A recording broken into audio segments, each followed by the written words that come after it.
the sky as it passes now over the Gunfleet Wind Farms that we were talking about earlier. Coming back now towards the end of the pier. A great view if you're watching on the end of the pier, and good afternoon to you. Thank you for joining us on BBC Essex. The light is on, he's coming towards us.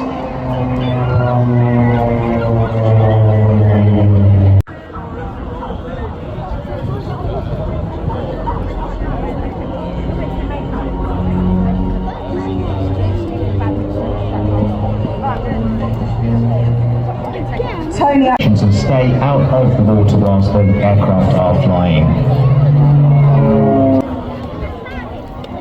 Look at that sun catching those bright 130th birthday. Apologies if it's Pudge, but I know Thistle was planning to be here to celebrate its 130th birthday.